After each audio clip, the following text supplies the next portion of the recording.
Aujourd'hui, petite vidéo réponse aux commentaires sur l'avortement du dernier format court. Parce que c'est grave. On est sur internet mais ça n'excuse pas tout. Je vais te raconter une histoire. Cette histoire, c'est la tienne. Celle de ta sœur, celle de ta mère, celle de ta compagne, celle de ta fille. Tu me parles dans les commentaires des femmes qui devraient simplement se protéger pour ne pas avoir avorté.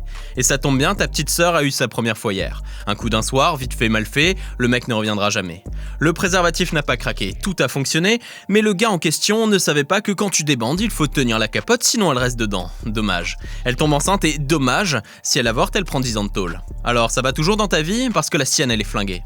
Et on va dire que malgré ça, t'avances. Que tu rencontres une fille et qu'elle a un moyen de contraception. On va dire qu'elle prend la pilule, donc tout va bien. Sauf que manque de bol, elle prend du millepertuis en grande quantité et ça diminue son efficacité et ça, elle le savait pas.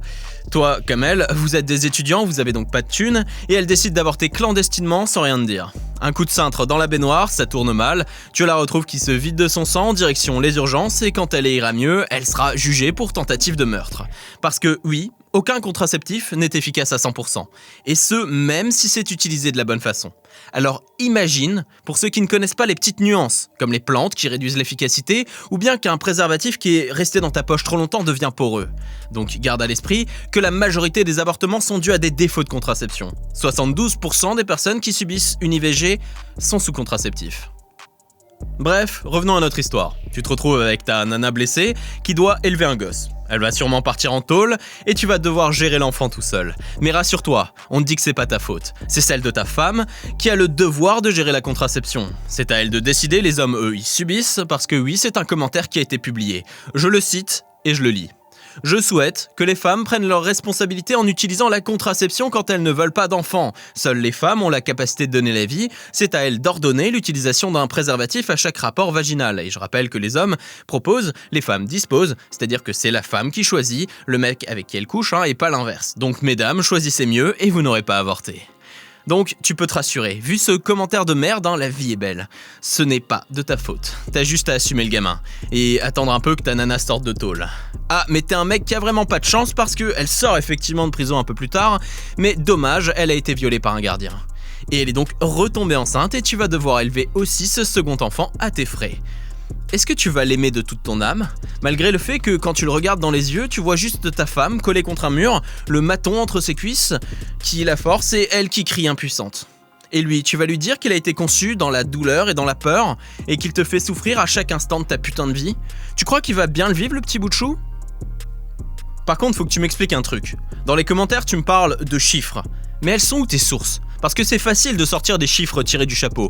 Et admettons que tes statistiques ne soient pas si farfelues que ça. Tu oublies les viols et les incestes non déclarés qui, eux, sont majoritaires. Et puis, tu t'en mêles un peu les pinceaux dans tes statistiques. Tu parles de presque 7%, puis tu enchaînes avec un exemple à 1% pour exactement la même chose. C'est pas très sérieux. Tu compares un vol d'objets à l'avortement. C'est un peu chaud quand même ton rapport à la femme. J'enchaîne avec un autre commentaire. Tu connais le déroulé d'un avortement ? Est-ce que tu sais que déjà de 1 c'est réglementé et que de 2 ce n'est ni agréable ni confortable, c'est douloureux et traumatisant. Et en plus, on te juge.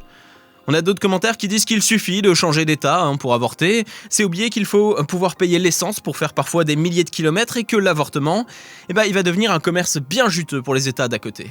Et on en est où du retour dans l'état qui l'interdit, parce qu'un petit jugement à l'arrivée, en prime, ça fait toujours du bien. Je terminerai par citer Orelsan. Si t'avais un bébé humain qui grossit dans ta tub et qui sort par ton urètre, tu voudrais sûrement avoir le choix, non ? Pas d'utérus, pas d'avis. Bref, on continue le débat en commentaire et sur le Discord. Par contre, on reste tous respectueux et bienveillants. Il n'y a pas de harcèlement ici.